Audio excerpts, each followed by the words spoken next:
The movement structure of each and every games and sports are unique.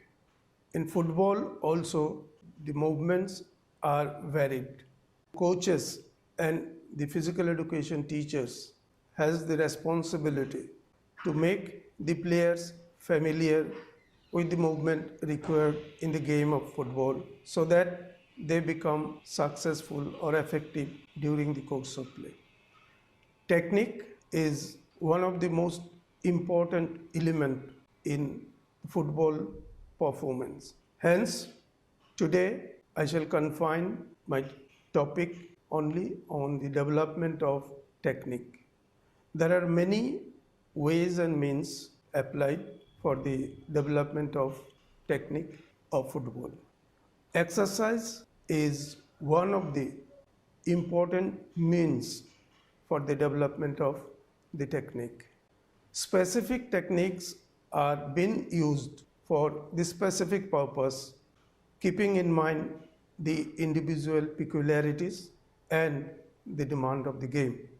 As we all know that after the game starts, the cooperation or the understanding between the players can be linked only by the techniques such as the passing, kicking, shooting, heading, dribbling, controlling, goalkeeping, and so on.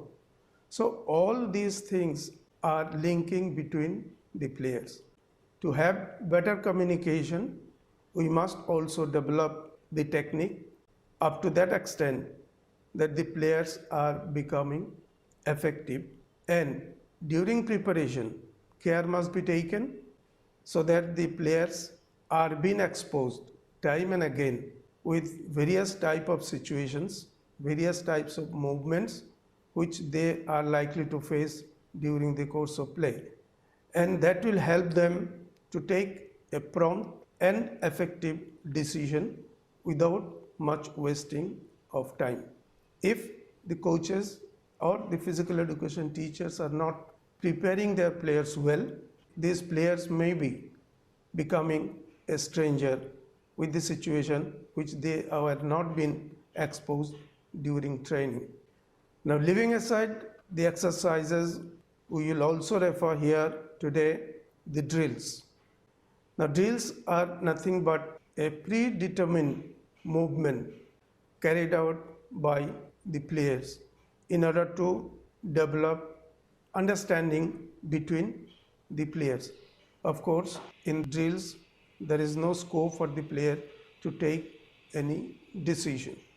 However, as the performance improves and the players are getting acquainted with the movement, obviously some other means should be used in order to continue the development or improvement of the players. So before stepping into the actual task or actual topic, we will discuss step by step about the exercises or the specific exercises, what it means. Exercises are, as I said earlier, are nothing but a set of physical movement, keeping in mind the demand of the player. This may be, no two individuals are same, and the same load or same movement or the same exercise may affect in a different way to two different individuals. So, as a coach, we must also look into the interest of the player so that each and every player improves according to their level of perception. Here you can see exercise has been designed where the players are divided into 4 groups, and inside there are 2 players. They used to get the ball rebounded from the players who are standing in 4 corners. Now after the return, they will again dribble or run with the ball. Then whosoever is free, he will get the ball returned, and it will continue. When these players who are here are returning the ball 4 times, for example, 5th time they will come inside, and the player who has passed the ball or dribbled so long, he will take position at the back of the group. Simultaneously, one more player, he will start with the other ball, he will pass the ball directly to the next group and follow. This player again, after taking control over the ball, he will pass the ball and follow. This will continue from the back side, and inside the players will dribble, pass and get the ball return. This movement we can also use for the warm-up purpose. Whereas the drills are a set of predetermined sequence of movements carried out by the players in order to develop understanding between the players or a group of players. These movements are more or less resembling to the game-like situation, or this type of drills help the players to develop better understanding between the group of players. As soon as the players are improving their performance, now it is the time for the coach to move to the next stage. That means degree of difficulty should be increased. This exercise, for example, here again it is simple but slightly difficult than the previous one. Here two players are starting their movement with ball, that is the passing. One is from the position A, other one from the position G. Now the movement will be from A to B, B to C, C to D. In the other group, G to H, H to E, E to F. Everybody will follow except these two fellows, that is who is positioning in F and who is positioning in D. D will move to the other group in position of G after making pass. Similarly, F, after making a pass, instead of following the ball, he will switch on to the other group in the position of A. This type of exercises help the players to gain some experience as well as follow a certain guidelines, or during the course of play, the players will have to carry it out. It's not the rigid action, but the players are learning one after the other to memorize their movements, so that during the course of play, if such situation arises, they can take the decision at their own without the help of anybody else. Certain points which a coach should remember. First and foremost thing is to understand the psychology of the children. At the same time, how much stress is on each child. That stress may be mental, may be physical. Due to the changed socio-economic condition, the children are very much stressed right from the childhood. The time for the child to play the game is very, very less. So there is a lot of pressure. Now when they are coming to the field, a coach must understand how much pressure, how much the stress is on the child.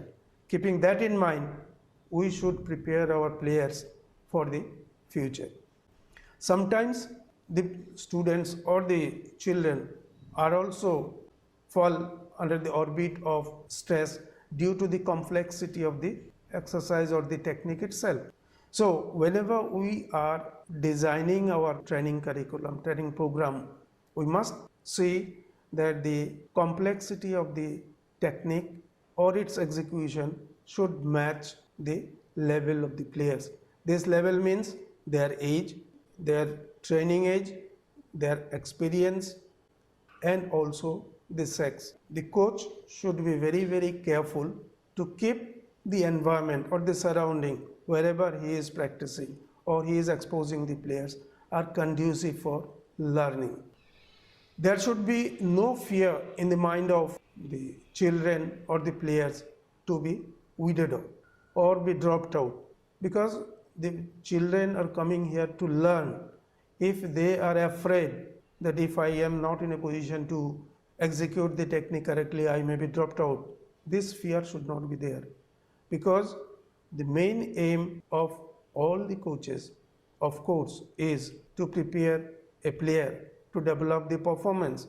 But it is not the fact that every player or every child will improve or excel in the field of sports or in the field of football. Even if he is not becoming an excellent football player, no matter, at least we must try that he is becoming a good citizen of the country. He should have good health, good mind, and he should be able to move in the society in a dignified manner. But it is better if we can select a technique which the player has the experience to execute it previous time. That means there should be a link with the previous exercise or previous technique to the next one. We should not jump from one to the another, because the coaches are to ensure that the players are improving. There should be variety in the training itself, and accordingly we are to select sequence of exercises so that it becomes progressive.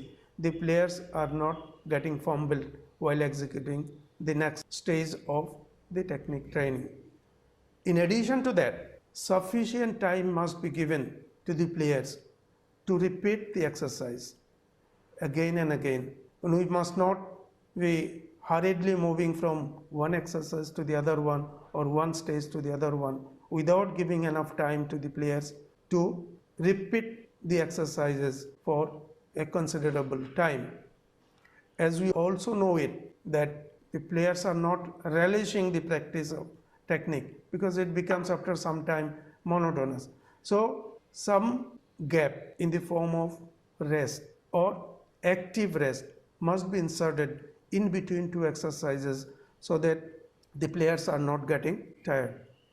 Next, we must think that while executing or including a technique, we must see that the players are repeating the correct technique, not the wrong one, right technique in the right perspective, so that in the long run they can improve it even further, or they must not face any difficulties due to the practice of the wrong technique in the preparatory phases. Now, once the players are in a position to do or execute the technique, now we must also give some time for adaptation so that they become very much acquainted with the technique, and they should be in a position to execute that technique later on whenever they are being asked to do so. As we all know it, during the practice of technique particularly, the coach used to select or design the nature of the movement or the technique. Now, the coach knows what is its utility or what is its effectiveness or how the players will be using that one during the course of actual competition. But the players are not in a position to link that one. Now, this is the task or the responsibility of the coach to make the players understand why this technique is being practiced here and what is its relevance with the actual match performance. Then only the players will take interest in practicing the one and they will develop it as well, because our preparation is not for today, the preparation is for future. Now the players who are here, they might be ready for the match or competition after 4, 5, 6, 7, 8 years. The coach must also foresee what will be the demand at that time when the player or the concerned player will be ready for the game. Keeping that in mind, we must prepare our players. Otherwise, the players will not be able to be effective during the course of actual competition. So, the coach must time and again expose the players with different situations, different exercises, different movements with different type of opponents, so that the players are getting experience, and that experience they will be able to utilize during the course of play if done appropriate way. Another important aspect on the part of the coach is to remember that each and every individual needs some sort of recognition. If we do not recognize the individual player as individual, then that will hurt its sentiment, and at the same time we will not be able to educate and prepare each and every player effectively.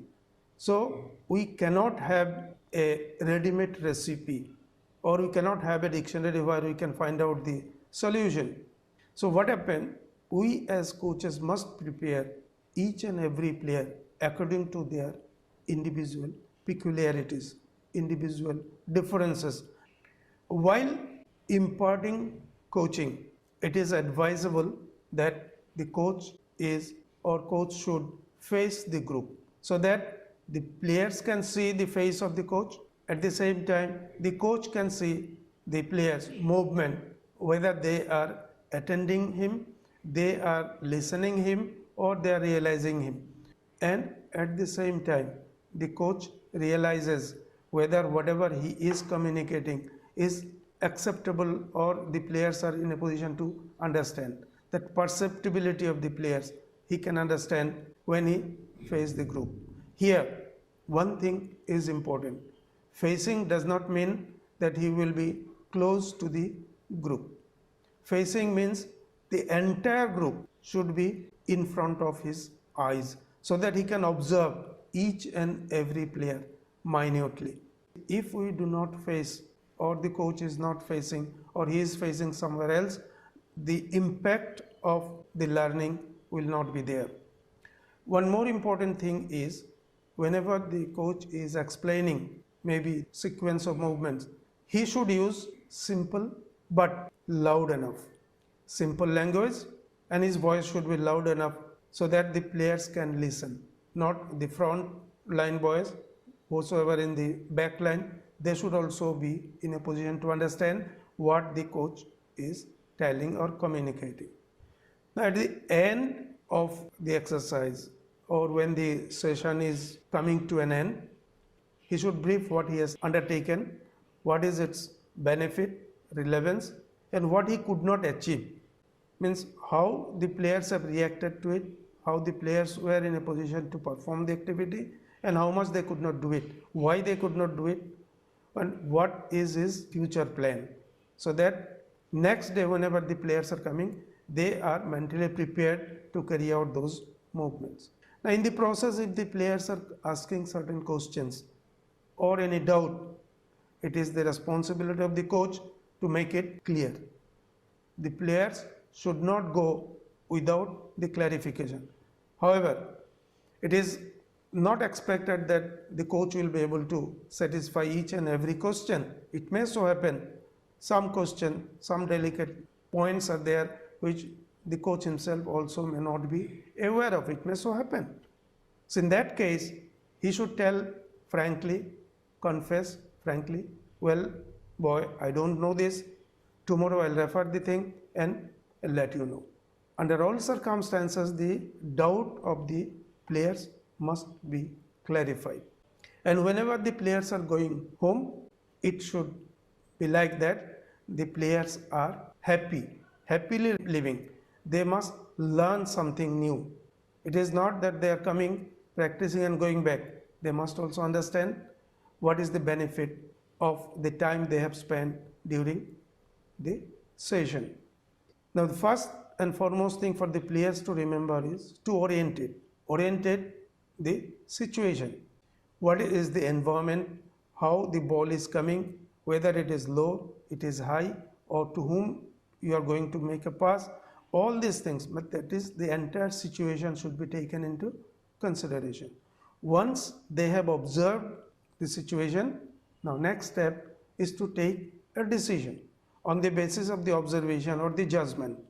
The players should take a decision. That decision should be correct and it should be as fast as possible. Next step is to have movement, and this movement should be precise.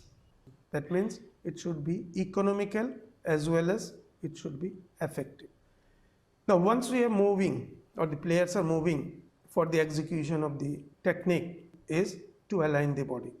If the alignment of the body is right, it's quite natural, the subsequent action will be correct.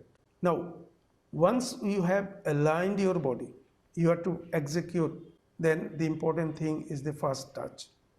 This first touch, particularly at the time of controlling the ball, it should prepare for the next or subsequent movement. It is very important.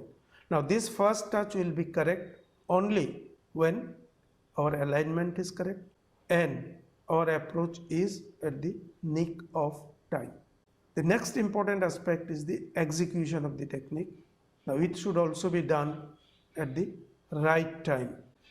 To make this execution correct, the body part, the body as well as the part of the body which is going to execute the technique should be form an angle so that we can execute the technique efficiently. Now when we talk about the passing, in that case not only this should be done at the nick of time, it should be in the right direction. Here the direction means the direction in which player to whom you are passing the ball, it is in that direction, so that there is no breakdown of his movement or the rhythm of movement.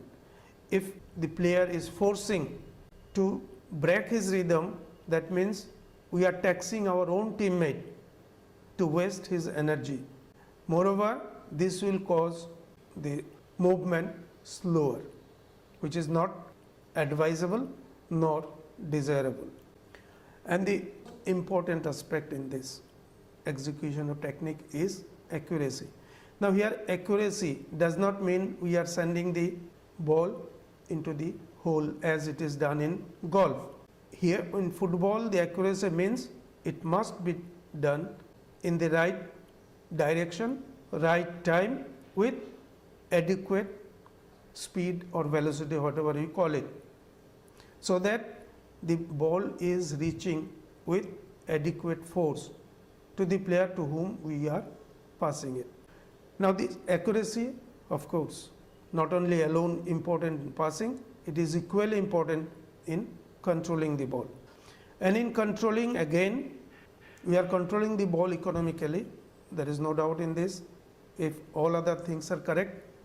But here we must ensure that we are bringing the ball under control away from the opponent. This is one.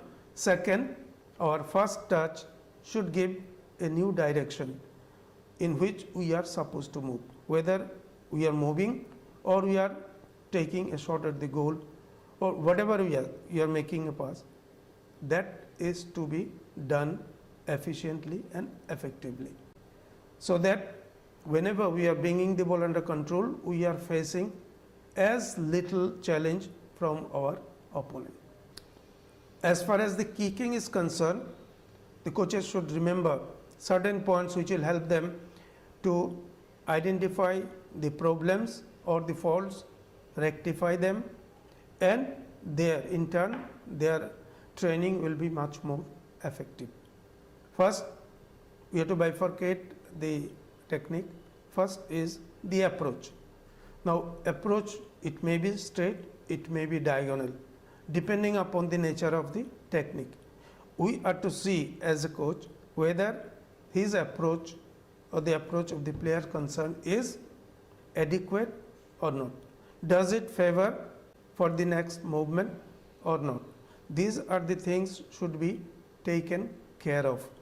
Now if the players are not in a position to approach the ball in a proper fashion, or there is a breakdown in between, then the player will lose either the power behind the ball or he might be using the muscles, and in the process he might be injuring his muscles if not developed properly. Now once we have approached, next step is the placement of the standing leg. It may be, we have to see it, what type of technique the player is going to execute, whether it is a low ball, whether it is a high ball. Depending on this, he has to manipulate his placement of standing leg or balancing leg. Knee of the balancing leg should be slightly flexed. Reason being, we have to shift our body weight to the balancing or non-playing leg, and the entire balance of the body will rest on the balancing leg or the non-playing leg. So it should be slightly flexed. That will help to bring his CG lower, and lower the CG, better the stability. Along with this, the coach must ensure that the alignment of the body is proper. The upper part, for example, it should be leaning slightly forward or to the side depending upon the nature of the kick. As I said earlier, the CG should be slightly lower, and in some cases it may be adjusted according to the nature of the technique to be executed. The playing leg, you have to see whether the playing leg is prepared properly, because the last stride, if you are giving longer, that will automatically help the playing leg to be swinged. There is no need to first place and then swing it. This time should be saved, because time is very precious for football player, because if one can execute the pass momentarily earlier, he will get the advantage, or otherwise he may lose the favorable situation. In all sorts of kick, as I said earlier, we have to ensure that the ankle are tight.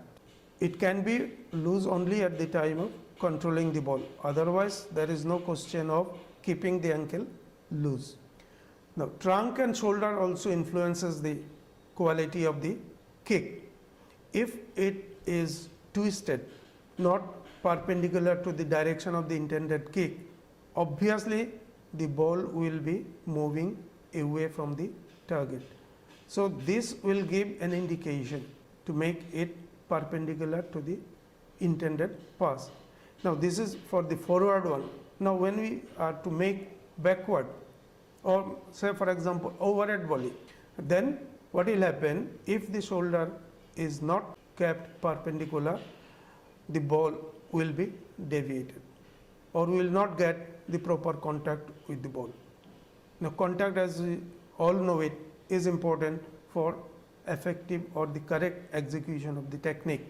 Now as a coach, we have to see whether the contact is in the right place or not. This is one. Second thing is, we have to ensure why it is not been contacted properly, where the fault was. As a coach, one should be very, very careful in this to identify the root of the problem. Now, sometimes it may so happen that experience shows that the players are not in a position to get the contact with the ball, maybe due to the longer approach run. It may so happen by reducing the approach run to 2 to 3 steps, the player concerned is getting proper contact. And once he is accustomed to get the proper contact, gradually we can increase the approach run as it is required. Follow through is important, but some players are scared of this because the movement structure is not clear to these players. In that case, either they are making too aggressive follow through, or they are restricting their follow through. That is to be ensured the follow through should be proper, and it should not be across the body. That is to be looked into. And eyes, said earlier, eyes momentarily at the time of contact with the ball should be on the ball, otherwise it should be in and around. That means the peripheral view of the players should be as wide as possible. And of course, the player must maintain his balance. He must not lose his balance while executing a technique. Coming to the controlling, for proper controlling, the first and foremost thing is to judge the either flight or the speed of the oncoming ball, whether it is coming on the ground, whether it is coming from in air, from front, from side, everything. The player must judge the oncoming ball. On the basis of his judgment, obviously, he has to take a quick and correct decision. Again, once you have taken a decision, whether you are using chest, using thigh, using sole, using inside of the foot, or any other part, that is to be decided first. However, the players, those who are experienced or having lot of technical abilities to execute, they may be in a position to change his decision even at the last moment, if at all it requires to. So move, decide fast, move and align your body in such a way that the controlling or bringing the ball under control becomes easier or economical. Now for this, the body part the player is going to use it should form an angle with the oncoming ball, and this angle must be appropriate. Once the angle is there, ball is coming, where to stand, where to form it, where the ball is about to reach. If it is in the ground, then one step ahead. If it is in the air, where the ball is about to land on the ground. Keeping that in mind, we have to align our body, form an angle, and as soon as the ball comes close, we must use that part, either which we have decided or the player concerned has decided, or the part which is close to the ball. The trunk again should be leaning mostly forward, and the standing leg should be slightly flexed at the knee. Once we are coming in contact with the ball, as far as the controlling is concerned, our next task is to give cushion to absorb the pace of the ball. It should normally correspond to the ball at which it is approaching, but this is for the beginning or for the practice. As the players are getting accustomed to it, or the players are becoming matured, they are improving their performance, or in elite level, normally the players are not rigidly following the principle. This is only principle means guideline. There will be slight deviation from the basic principle, because we are also happy as a coach. Why? Because we want that execution of the technique should be effective. So we must not be very much prejudiced why you have not followed the principle or whatever. We need effective execution of the technique. That's all. Only thing, we must make the players understand that why we are advocating this principle, what are the benefits of it, and slight adjustment we advise based on individual peculiarities. Now some drills, not all, we will discuss or slightly elaborate simple drills which are easy to carry out and at the same time simple. This one, you can see 3 players are divided into 2, maybe a distance of 5 meters. Now wherever the 2 players are there, they make a pass and follow. This fellow returns and follows, continues. Very simple. This is slightly difficult. Here players are divided into 4 groups, 2 each, it may be more even. Now 2 teams, or from 2 sides the practice starts, one here, one here. They are moving 2-3 yards with the ball and then making a pass and follow it and take position at the back of this group. Similarly, this fellow also starts moving few steps, pass the ball, follow. Simple. And they will, after pass, he will take the position at the back of this group. Very simple. Now these are only a simple or very small models. These are not all. Certain exercises, certain drills which are used in preparing the football players. On the basis of these ideas, all the coaches or the physical education teachers may design their training curriculum so that their training become effective. Thank you very much.